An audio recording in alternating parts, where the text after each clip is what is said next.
Pascal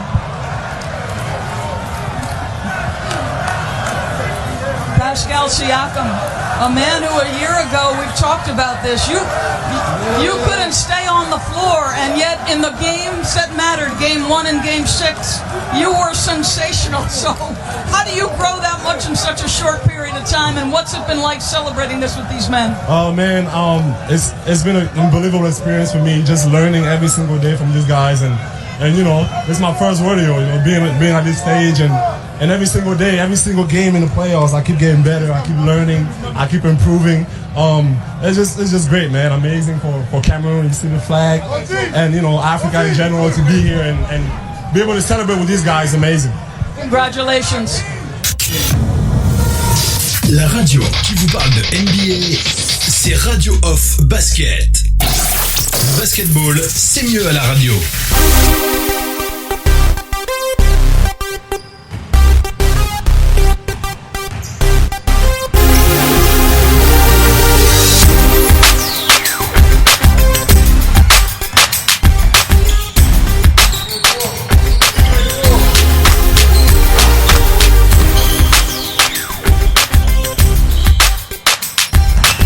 Reparti avec la deuxième étape, la deuxième partie de ce talk show Total Africa NBA. On envoie encore un gros big up à Bogmis Joël qui est en ce moment même du côté du Sénégal, qui a couvert donc les Basketball Without Borders 2019 et qui va donc rester encore pour couvrir cette Coupe d'Afrique féminine.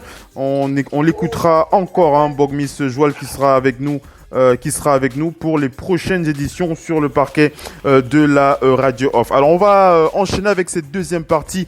J'en vous l'ai annoncé, on va présenter, on va partager avec vous les interventions de ces personnalités de la NBA. Joel Embiid, Taco Fall, Luc Mbah-a-Moute, Maurice Ndour, tous ces joueurs que nous apprécions tant. En tout cas, pour ma part, ça m'a fait très très plaisir d'écouter Joel Embiid parler français un petit peu. Hein.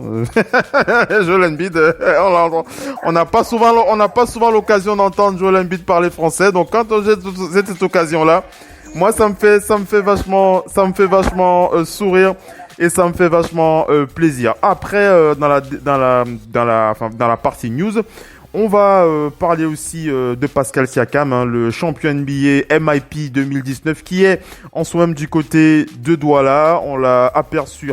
Il était du côté de Newbell, encore ce soir. Aujourd'hui, il était 18h lorsqu'il est passé chez lui, tout simplement, hein, du côté de Newbell. Et on va commenter bien entendu son actualité avec les panélistes qui sont présents. On va aussi partager avec vous une intervention du coordinateur du centre SOS Village d'enfance du côté de Yassa, où je me suis permis de passer une petite visite.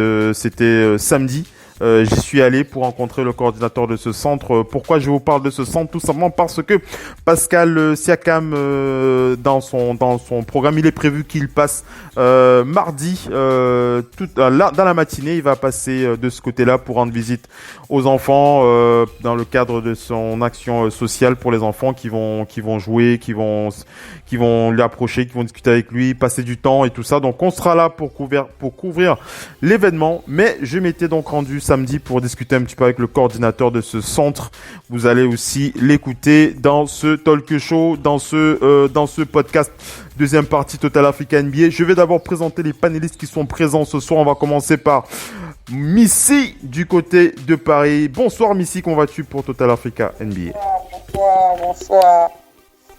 D'accord. On est là, on a suivi Basket Without Border, qui s'est très bien déroulé au Sénégal.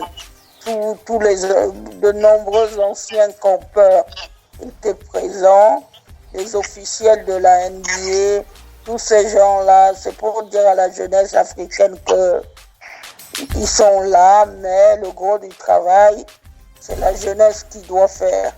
Parce que ça, c'est les opportunités que n'avaient pas ni les Dikembe Mutombo, ni les Manu Bol, ni les Hakim Olajuwon, qui ont d'ailleurs très très bien réussi. Les Mutombo qui étaient présents et tout ça, pour pousser la jeunesse africaine parce que l'Afrique a besoin, l'Afrique a le talent. Donc si quelqu'un vient jusqu'à chez vous, avant, les gens partaient aux États-Unis comme les Olajuwon. Maintenant, c'est la NBA qui se déplace en Afrique.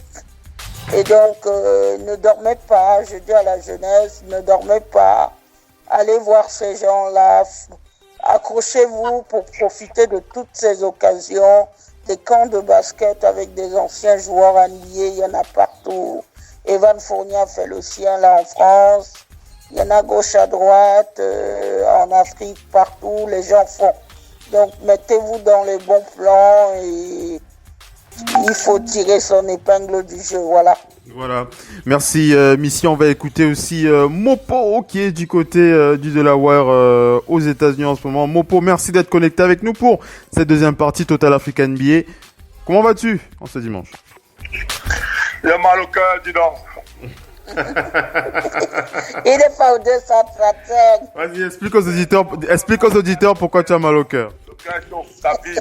Je n'aime pas voir les images. Quand notre peau est là comme ça, je ne suis pas super, ça va pas. Chacun sa part de peau. J'ai ma part de peau qui je ne suis pas là, ça fait mal.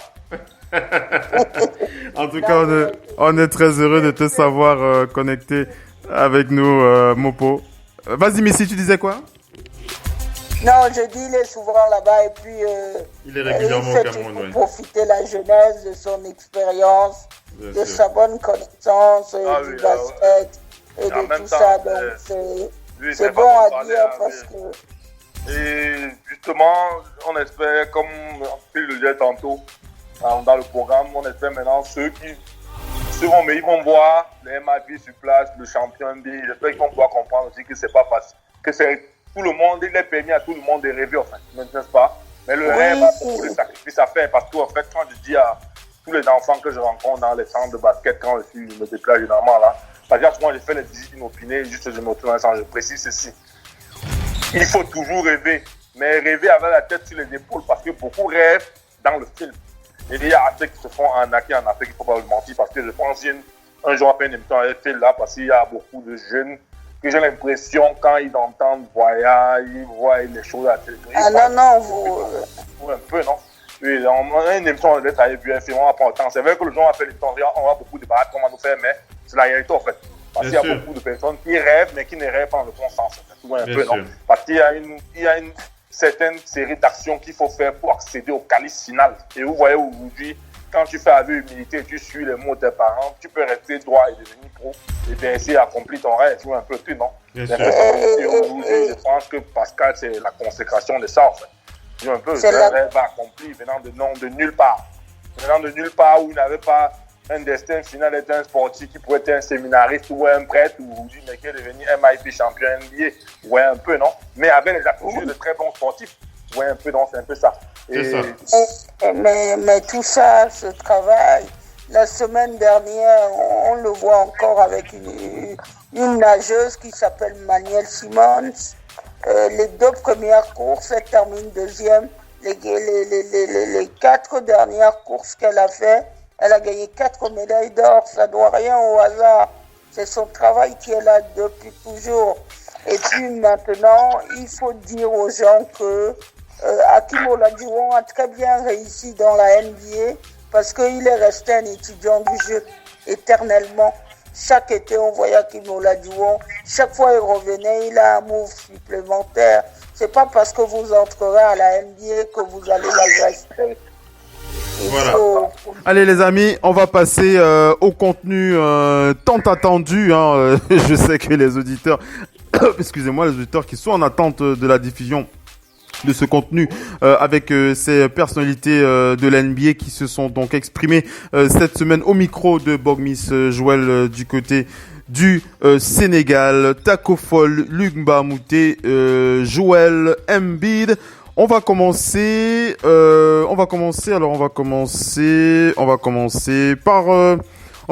par Luc Mbamouté. Voilà, on commence par Luc Mbamouté.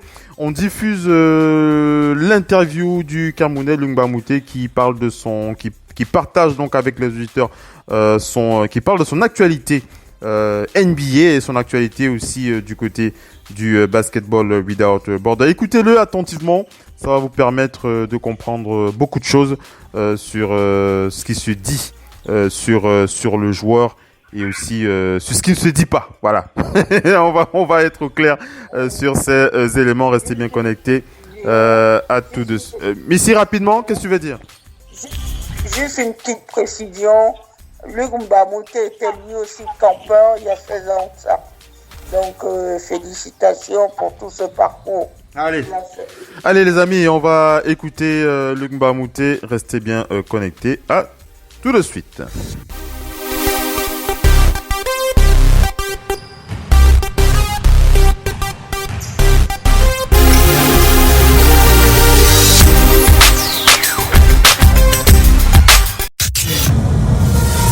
La radio qui vous parle de NBA, c'est Radio Off Basket. Le basketball, c'est mieux à la radio.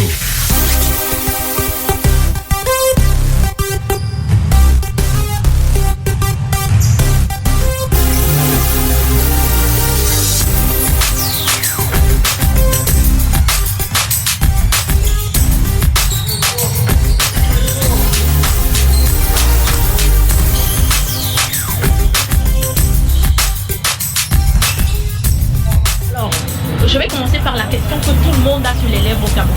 Ça, tout le monde pose la question. Et j'ai même posé la question à DJ, il m'a dit, il ne savait pas. On aimerait bien savoir où est-ce que Luc va jouer la saison prochaine. Ben, Luc lui-même ne sait pas encore. C'est assez intéressant parce que c'est une situation dans laquelle je n'ai pas été depuis longtemps. Après avoir souffert ma blessure cette année, donc ça n'était pas évident. Après, je me suis fait opérer. Donc là, je suis en fin de convalescence et je commence à m'entraîner. Donc je pense que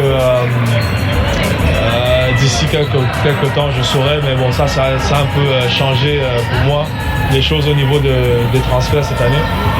Mais bon, par la grâce de Dieu, je pense que tout va rentrer dans l'ordre d'ici peu. D'accord.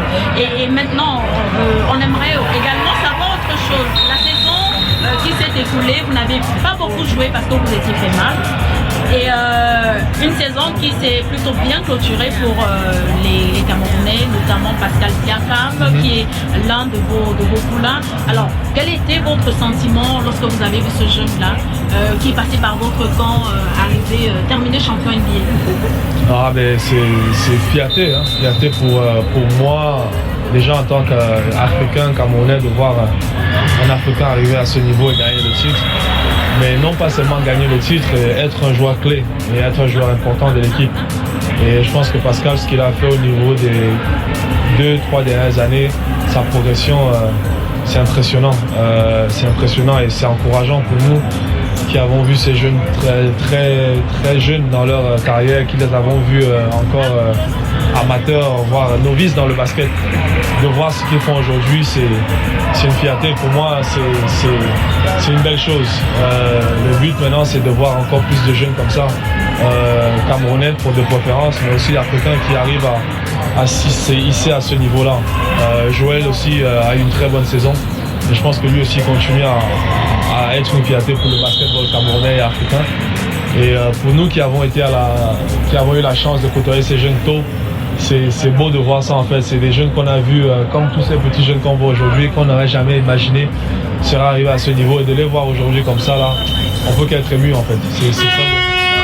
Pendant plusieurs années, vous avez organisé un camp de basket au Cameroun qui était devenu une référence. Ouais. Et où est passé le camp Luc? Le camp a été arrêté pour le moment parce que en fait, pour moi, je pense que le camp à l'époque c'était ce qu'il fallait au niveau de l'impact direct du basket. Parce que j'avais, avec d'autres encadreurs avec lesquels je travaille, on avait en fait remarqué en fait que le camp donnerait un atout et un outil pour le basket et un boost pour le basket au Cameroun. Mais au fil des années, après un certain temps, on s'est rendu compte en fait que ça avait l'effet inverse parce qu'il y avait beaucoup de jeunes qui ne s'entraînaient même pas du tout et qui attendaient juste le camp en fait. Et nous, le but en fait, c'était que les jeunes s'entraînent, que pendant la saison, que les jeunes s'améliorent et qu'on voie des changements. Au fil du temps, on s'est rendu compte qu'on avait toujours les mêmes jeunes et ils avaient soit le même niveau, soit régressé.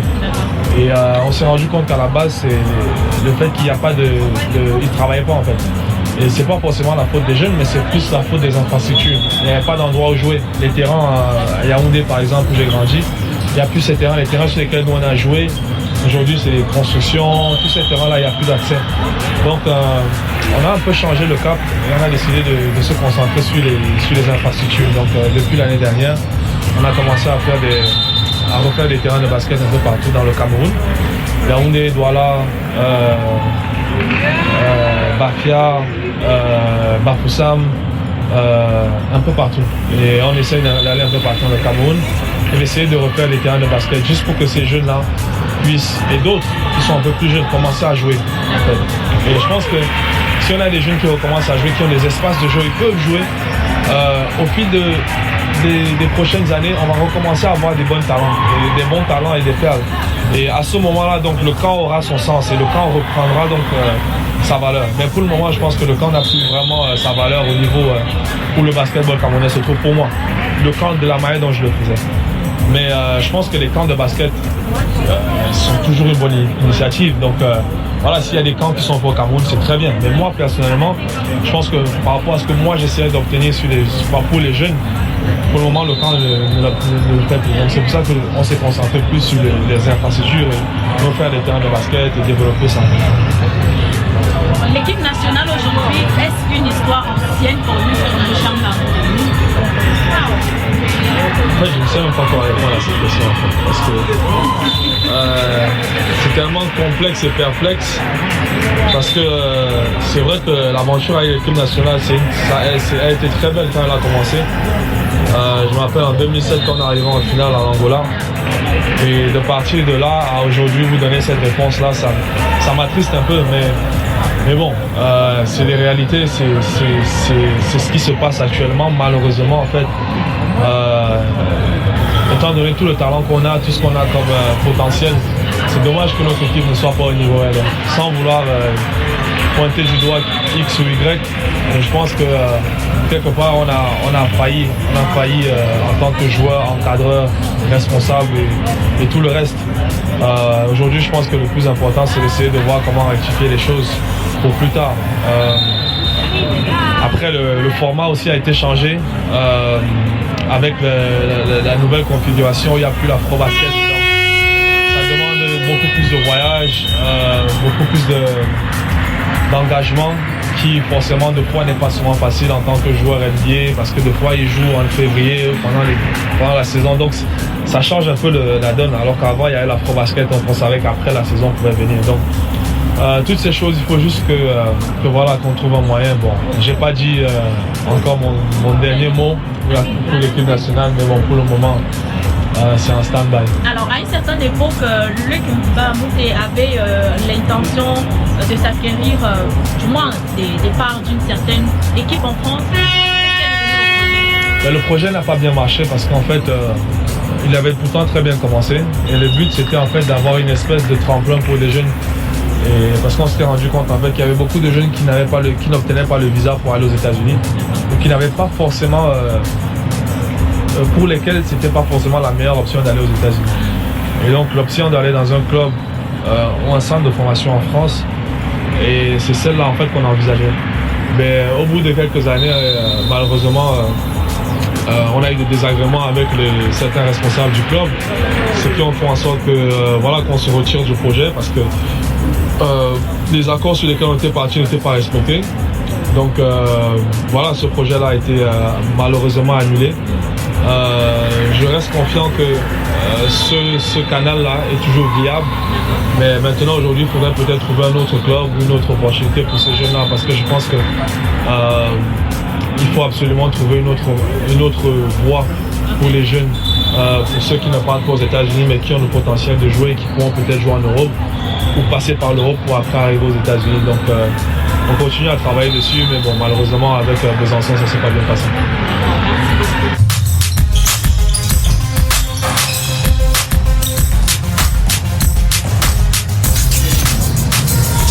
La radio qui vous parle de NBA, c'est Radio Off Basket.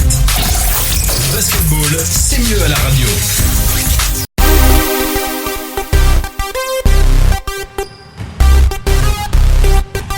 C'est la repris sur le parquet de la radio off. Vous avez entendu Luc Mbamute. Luc Mbamute qui s'est donc exprimé sur son actualité professionnelle, mais aussi sur son futur. Luc Mbamute qui a dit beaucoup de choses et qui a vraiment eu des mots forts. En tout cas, des mots forts de sens. Alors, on va commenter un petit peu ses propos. On va commencer vers la fin. Je reviens sur la question que lui a posée Bogmis Joël au Sénégal. Elle lui a donc demandé quel quid de son avenir avec l'équipe nationale du Cameroun. Luc Mbamute qui a d'abord répondu que c'est une question très très difficile, comme quoi lui-même il n'avait pas forcément la réponse. Il a expliqué à la fin de son propos que pour lui il ne fermait pas la porte à l'équipe nationale, mais que forcément c'était une question très difficile compte tenu du fait qu'il ne savait pas comment les choses allaient évoluer avec cette équipe. Il a rappelé qu'ils avaient bien, entre parenthèses, plutôt bien démarré. On rappelle encore les résultats de cette équipe nationale en 2007 lors de cette finale perdue face à l'Angola. C'était une demi-finale ou une finale, Mopo, 2007? C'était finale, non? C'était finale, hein? C'était une finale perdue. C'était une demi-finale, je crois, non? Ou c'était une finale? C'était une demi-finale. Oui, c'était une demi-finale. Oui, c'était en demi-finale en 2007, demi-finale perdue face à l'Angola avec Luc Mbamute. Alors il pensait que les choses allaient aller dans le bon sens et puis par la suite ça n'a pas été le cas et depuis il explique que ses relations avec la fédération sont plutôt je veux pas dire quasi inexistantes, mais que c'est compliqué, c'est ce qu'on va dire. Mopo, on va écouter Mopo d'abord et après Missy. Mopo, comment tu réagis à ces propos de Luc sur ce rapport avec la fédération en général? Mais il a toujours été un peu, c'est vrai qu'il a toujours été un peu évasif ce côté-là. J'ai un peu n'était pas très prochain de moi parce qu'en fait, vous savez, beaucoup de personnes l'entourent comme le leader, tu vois un peu. Non, c'est un leader, il lead même parce qu'en fait, c'est lui qui a ouvert une grosse porte, la porte d'un NBA, la porte de donner la chance à travers les camps qui ont produit Joël et produit Pascal et qui va encore produire d'autres. Parce qu'il y a aussi tant de joueurs derrière, les landis locaux, plein d'autres petits joueurs d'entour. Mais le problème qui se pose toujours, on a toujours dit, c'est pas seulement la fédération camerounaise, c'est toutes les fédérations. La majorité des fédérations en Afrique, en fait. On peut voir le premier Sénégal qui a limogé un de leurs coachs qui était l'emblème même et qui a lieu contre Adidas. Il y a beaucoup de choses. C'est le même problème, en fait, c'est un problème de structuration. Et aujourd'hui, nous ne mentons pas. Si un joueur fait 10 millions de dollars ou 7 millions de dollars ou 5 millions de dollars en NBA, il a une saison qui commande dans 2-3 mois. Pourquoi il va aller seulement se placer juste là pour venir se placer juste pour être là? Parce que les gars, ils ont pu atteindre le niveau, sont figurants en fait. Parce que nous, ils vont jouer des équipes qui ne gagnent même pas, c'est pas qu'on va gagner 100 000 dollars. Tu m'as bloqué, non? Donc aujourd'hui, quand il dit qu'il ne ferme pas la porte, c'est qu'il essaye de dire au moins à ceux qui sont en face aux dirigeants, tu vois un peu, non? Essayer de transformer la chose, tu vois un peu, parce qu'aujourd'hui, c'est quand même un problème qui existe depuis la dernière fois où on a vraiment fait une bonne compétition. Parce que vous vous rappelez, c'est la dernière qu'on a vraiment fait cette compétition-là. Vous vous rappelez où on perd en demi-finale contre l'Angola? Vous vous rappelez, on menait la fameuse faute où on a sifflé sur mon partenaire Petit Doc, vous vous rappelez, non? Il est venu, on a sifflé, on menait et l'Angola part, il score et il avançait avec quand même quelques petites actions. On me rappelle qu'il était parti, ça va te les marquer Léon, après ça il y a la faute et tout. Donc aujourd'hui là, c'est un problème de structuration. C'est pour ça que nous, on prend un exemple, dit je ne peux pas venir faire 15 jours de préparation pour aller jouer la Coupe du Monde. On parle de Coupe du Monde, tu vas trouver États-Unis, France, les meilleurs pays du monde, tu vas partir. Et c'est ça, et c'est un peu difficile. Et en même temps, je comprends aussi quelque part les fédérations. Et c'est un problème de budget, gars. Parce que vous pouvez pas partir où, quand on va te dire qu'on donne peut-être 1 milliard pour 4 ans à une fédération, les gens pensent que 1 milliard c'est flou. 1 milliard c'est pas énorme. Nous ne mentons pas. Parce que si tu veux faire une vraie préparation, tu dois jouer au moins 5-10 bons pays. Et si tu veux faire 5-10 bons pays, tu dois déplacer 12 joueurs ou 16 joueurs ou 20 joueurs aux mises au vert avant de couper la liste finale. C'est 20 chambres d'hôtel avec dans un cadre, car il y a beaucoup qui vont dans tout. Et en même temps, je me dis que certains jeunes joueurs à venir quand même se rapprocher de la Fédé, tu vois un peu, non, un peu plus, tu vois un peu, non? Et essayer de discuter, les gars, parce que Je connais quand même la Fédé. Je ne vais pas dire que je connais assez la Fédé, mais je connais quand même le président, le 1, je connais quand même le SG, je connais, n'est-ce pas? On cause, il y a qui en cause. Je ne sais pas si on en un peu, non. Mais à la fin de la journée, par moment aussi, les joueurs essaient de faciliter la tâche. Ça veut dire que vous venez, vous faites votre collectif. Mais je me rappelle l'année où on veut partir, tu vois, l'équipe se portait comme une équipe on était bien habillés. Je me rappelle, c'était Andy qu'on avait instauré, c'était veste, cravate, tout un peu, non? Il y avait ce suivi là. Mais aujourd'hui, tu vois, de la période là jusqu'à maintenant, jusqu'en 2019 où nous sommes là maintenant, on est parti. C'est comme si tout est parti en vrille en fait. Je ne sais pas ce qui trop s'est passé. Mais à la fin, on n'est jamais resté avec un même groupe sur une même compétition. Pour aller en Chine, on prend un nouveau 11. Pour aller ici, on prend. Parce qu'en fait, les effectifs, il n'y a pas de joueurs qui sont disponibles quand on veut et quand on le peut. Tu me suis un peu, non? Donc ça veut dire qu'aujourd'hui, on est obligé de faire dans la jonglerie. Nous nous mentons, on va faire la jonglerie, gars. Parce que si tu prends 1 milliard que tu joues dans 4 ans et que dans 4 ans, tu dois jouer chaque année un tournoi pique, c'est vrai que tu verses un certain truc, les gars qui versent les dos. Mais c'est que nous, on a toujours la technique du buffet. La technique du buffet, c'est quoi? C'est que nous avons tendance à nous accrocher sur le chiffre sans voir les dépenses incombées dans le chiffre. Parce que vous prenez un exemple. La radio, on le fait aujourd'hui, travaille avec NBA Canada, NBA Europe, NBA nanana. Mais beaucoup de personnes vont voir tous les titres là. Se dire que peut-être Phil me donne peut-être que sur chaque jour, beaucoup en business class dans l'avion Air France, forcément, peut-être Phil lui donne peut-être 10 000 $ chaque voyage. Tu vois un peu, non? Si on voit fumer un cigare, donc en fait, on a la technique du buffet en Afrique. Ce que vous faites, les gars, ne veulent pas comprendre que c'est le nous qui fait tout, en fait. Moi, je me dis quelque part, c'est vrai, la Fédé, ça part de coach, je ne sais pas déjà dévoiler, mais en même temps aussi, ce joueur professionnel là s'est rapproché. C'est vrai que de temps en temps, la Fédé fait cette indemnité, je ne dis pas au contraire, parce que je sais quand même qu'il y a les cas, je ne veux pas citer à la radio, un peu, non? Ils ont indemnisé. En tout cas, il parle. Mopo, tu gardes, hein. Mopo, tu gardes tes propos, tu continues. Je voulais juste aller dans ton sens pour dire que Luc, il parle d'un échec collectif. Hein, il parle d'un échec collectif. Il pointe la fédération et aussi les joueurs, c'est-à-dire ce manque de communication dont tu parles maintenant. Vas-y, continue. Oui, parce qu'en fait, c'est justement ce que je dis, parce que ne nous mentons pas, je ne vais pas te mentir. Plusieurs fois, il y a des matchs d'un gars au pays qui disent, mais c'est comment? Est-ce que lui, parce que lui, en fait, chaque fois, je ne te mens pas, je peux quand même continuer l'autre là, parce que je sais quand même que 2 fois la fédération avec quelqu'un, vient nous parler. Il n'est pas venu, je ne sais pas si on comprend un peu. Oui. Parce que je ne sais pas, je dois la fédération, je ne parle pas, je ne sais pas les mots, tu me suis un peu, non? Oui. Ils ont dit que viens nous expliquer, tu me suis un peu, non? Je te rappelle une période quand même, j'ai géré l'équipe, j'étais quand même team manager, j'ai quand même essayé à distance, tu peux quand même faciliter un peu, non, parce que je ne vais pas te mentir.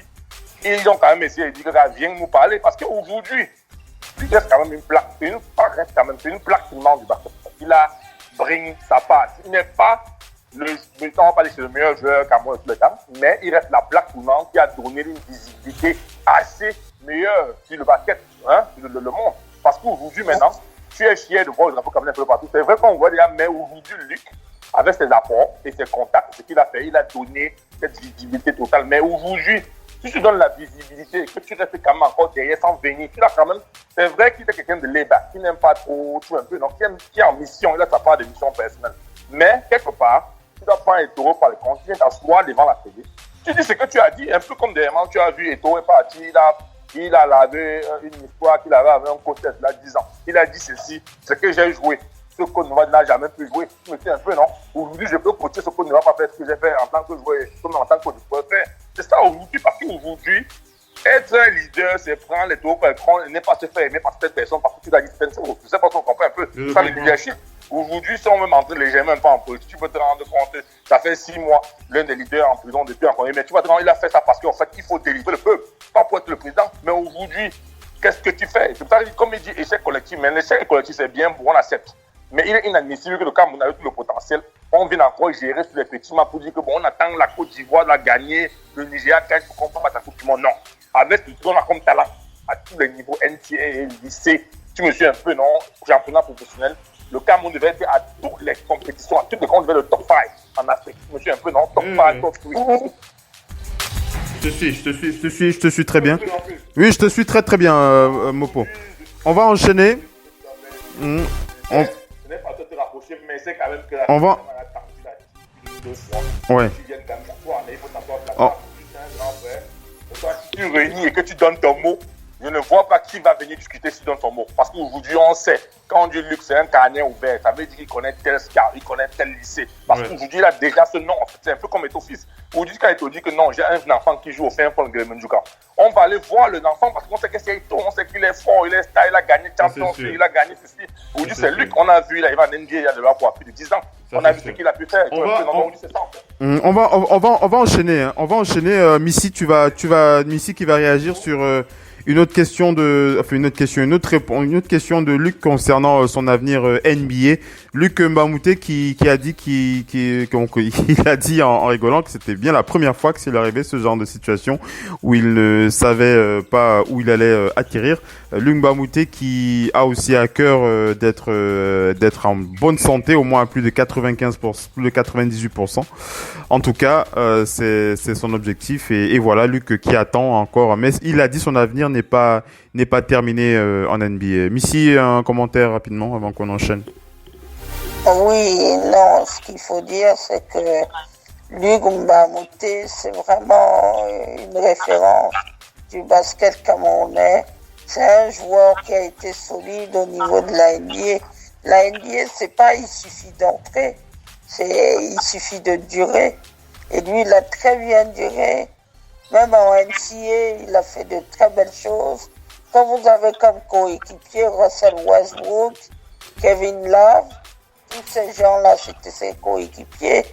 Il a fait UCLA. UC, c'est l'une des meilleures facs aux États-Unis, l'une des meilleures facs sportives. À l'époque, ils avaient perdu, je crois, en finale contre les Florida Gators de Joaquin Noah. Mais une chose juste à se dire, c'est que le basket camerounais ne peut pas être autant à la traîne. Il y a quelques jeunes qui ont éclos, les Ambib, les Pascal Siakam.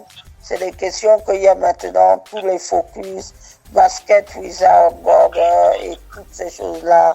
Il faut une structuration au pays. Parce que ce que tout le monde cherche, ce que l'Amérique a de plus que tout le monde, c'est le vivier. Là, on se dit, la Coupe du Monde va avoir lieu en Chine. Les meilleurs Américains ont décliné, mais c'est pas une équipe américaine qui va aller au rabais en Chine. Ici, je te coupe pas, mais on va enchaîner avec. Vas-y, mais si tu vas aller vers la conclusion, on va enchaîner, on va écouter Joel Embiid et on n'a plus beaucoup de temps pour la suite de l'émission. Vas-y, conclue et puis on enchaîne avec Joel Embiid. Vas-y, conclue. Non, ce qu'il faut juste dire, c'est qu'il faut faire le travail. Il y a une Coupe du Monde cet été qu'on a regardé tous. On a été émerveillés devant tous ces jeunes Maliens. Les Omar Ballo, rendez-vous compte, c'était l'un des plus jeunes joueurs, 16 ans. Ces gamins-là, ils ont pratiqué un basket de rêve parce que ces gamins-là, quand ils sont allés en Grèce, ils étaient très bien accompagnés. Nous, au Cameroun, on a le vivier sur les jeunes. Il faut faire du travail parce qu'aujourd'hui, c'est demain. Demain, c'est aujourd'hui. Allez, on va écouter Joel Embiid. On va écouter Joel Embiid et ensuite on va revenir et puis on va écouter Joel Embiid et Taco Fall et puis on va enchaîner. Il nous reste 10 minutes pour la fin de ce talk show. Restez bien connectés. À tout de suite.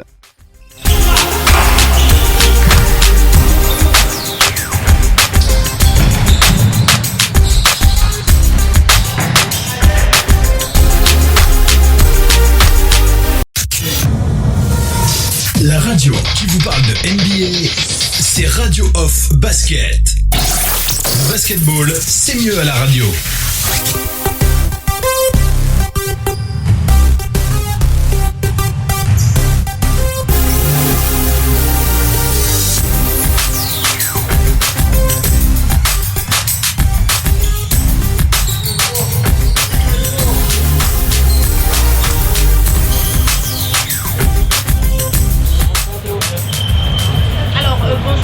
En fait, la question qu'on aimerait poser d'abord sur votre saison qui s'est déroulée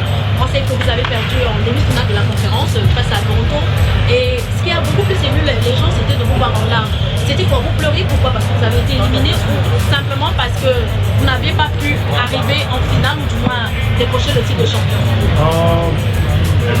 C'est parce que c'était l'émotion, mais je crois que c'était parce que je croyais qu'on avait une très bonne opportunité de gagner le titre cette année et on n'a pas pu atteindre notre objectif.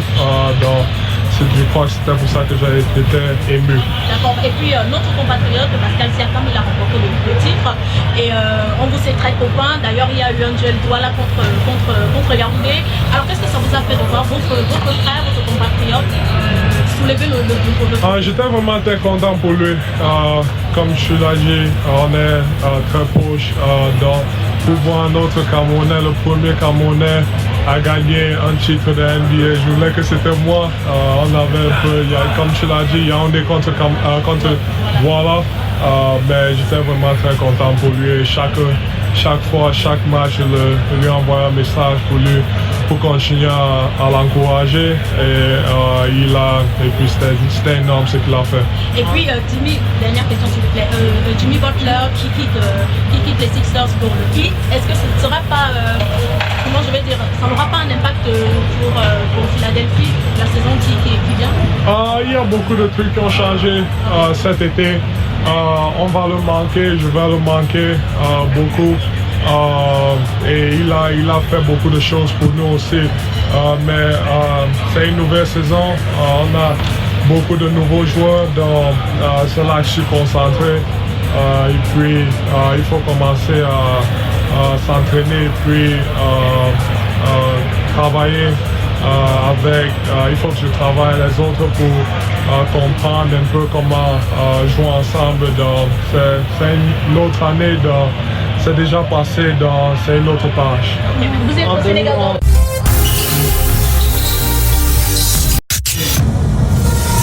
La radio qui vous parle de NBA, c'est Radio Off Basket. Le basketball, c'est mieux à la radio.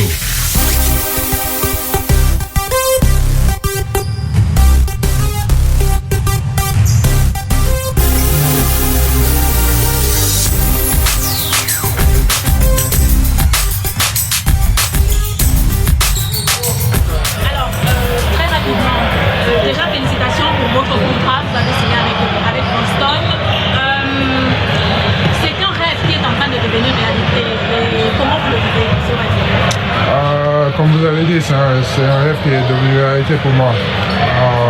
J'ai commencé le basket quand j'avais 16 ans et je suis allé aux États-Unis en 2012 et j'ai beaucoup travaillé. Je suis allé là-bas au lycée, je suis allé à l'université. Ensuite, j'ai eu l'opportunité d'aller à NBA et j'ai pris avantage et Dieu merci, tout va bien. Et pendant la Summer League, on avait baptisé ce qu'on appelait le Tuesday Fan. Je ne sais pas si vous étiez au courant, mais vous avez quand même cassé la baraque pendant la Summer League. Est-ce que c'était une façon pour vous de prendre votre revanche après n'avoir pas été drafté? Mais bien sûr.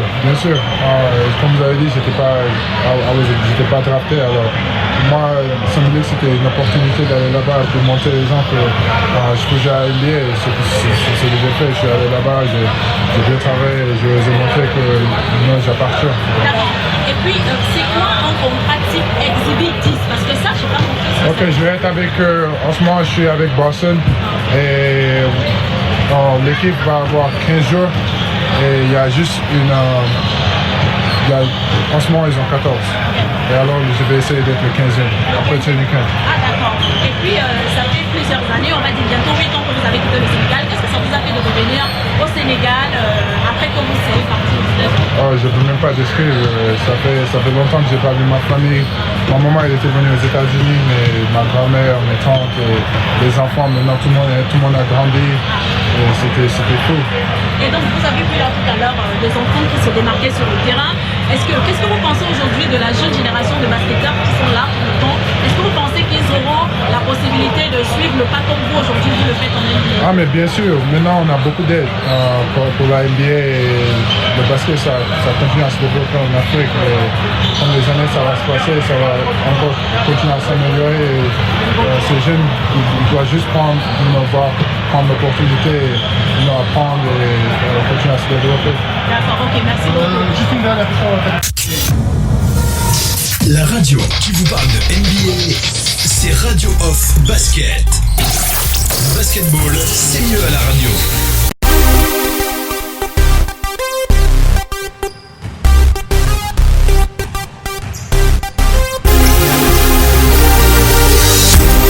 Allez, on enchaîne les amis avec la suite de ce talk show. Il nous reste 5 minutes avant la clôture de cette émission. On a écouté Joel Embiid, on a écouté Taco Fall rapidement. Joel Embiid qui a manifesté notamment le fait que ce sera vraiment une nouvelle saison qu'il attend avec ses nouveaux coéquipiers qui vont intégrer cette équipe. Il a parlé notamment de Al Horford, ça va être une nouvelle équipe et il va repartir vraiment sur de nouvelles bases. Et Taco Fall qui lui aussi a exprimé son plaisir d'être revenu au Sénégal, mais surtout il a parlé de sa conviction dans le fait qu'il doit continuer à se battre pour gagner un spot, ce 15e spot avec les Celtics de Boston. Ce sera pendant le training camp qui va démarrer avec les Celtics. Missy, on espère que Taco Fall va accrocher cette dernière place. Hein. Oui, on espère qu'il va l'accrocher. Parce qu'un gamin africain qui a fait autant d'efforts et autant de sacrifices ne peut pas rester au bord de la route. Même s'il n'accroche pas ce 15e spot, on espère qu'il va jouer et qu'il restera dans le basket, qu'on verra son talent. Un peu comme le fils Manu Ball, c'est un gamin hyper grand. Aujourd'hui on est grand, mais c'est pas des gens inintéressants pour le basket. Il sera pas que là pour faire des dingues. C'est quelqu'un qui peut jouer. Rappelez-vous, ils ont failli quand même éliminer Duke. Hein. Ça s'est joué de rien quand il y avait le final, quand il y avait la Matt Martinez et tout ça. Ouais. Donc, il peut avoir ce spot. Il peut l'avoir. Quand est-ce que de Joel Embiid rapidement foutez la paix avec cette histoire de Pascal Siakam qui a gagné. Vous venez faire les comparaisons. Ces deux gamins, ils sont exactement là où ils voulaient être. Tous les deux ont consenti à beaucoup de sacrifices. On ne gagne pas toujours, mais la saison régulière, plus les playoffs qui l'a fait diminuer, il ne doit jamais jouer les Merci. Écoutons Mopo. Écoutons Mopo rapidement, il reste 2 minutes. Mopo, un mot rapide pour Taco Fall. On espère qu'il va accrocher ce 15e spot et une nouvelle page pour Joel Embiid pour la saison prochaine. Mopo. Tu dis Taco Fall, on espère qu'il va accrocher ce 15e spot avec les Celtics et une nouvelle page pour Joel Embiid pour la saison prochaine avec son équipe pour la rentrée. Ouais, on espère, mais une chose j'en suis, il peut être en fort, là, ça va aller. Hein. Ouais. En tout cas, on pense que on pense que les choses vont bien se passer. En tout cas, on reste confiant. Et puis, comme l'a dit Missy, hein, laisser les fausses polémiques entre ce Bisbee, ces Camerounaiseries avec Pascal Siakam et Joel Embiid. Joel Embiid, vous l'avez entendu, Joel Embiid qui est toujours en contact avec Pascal et il y a pas de souci, hein, ils sont toujours en contact. Voilà. Allez les amis, on reste connectés, on va remercier Missy. Missy, merci d'avoir été connecté avec nous pour ce Total Africa NBA, ça nous a fait extrêmement plaisir, on reste connectés, on se dit à la prochaine Missy. À la prochaine, merci à toi. Félicitations à ce petit Nick Kyrgios qui a gagné le tournoi de Washington. C'est un gamin qui est très instable émotionnellement, qui a beaucoup de soucis, mais quand il peut jouer, il montre lui aussi que c'est possible. Voilà. Mopo, merci d'avoir été connecté avec nous. On se dit à la prochaine sur le parquet de la radio. C'était un plaisir, Mopo. Mopo, est-ce que tu m'entends? Je disais merci d'avoir été connecté avec nous. Et à la prochaine. Désolé, mon frère. Je suis un petit martini, là, et vodka. Je distrais mes papilles gustatives. Hein. Allez, passez une bonne soirée, Mopo. Merci à tous. Merci, Mopo. Merci, Missy. À la prochaine. Merci à tous ceux qui étaient connectés pour ce direct live. Ça nous a fait extrêmement plaisir. On restait connectés sur l'application Radio Hall of Fame Basket 24/24 de l'NBA. C'est uniquement sur Radio Hall of Fame Basket, la radio partenaire officielle NBA. Ciao, les amis. Bye bye.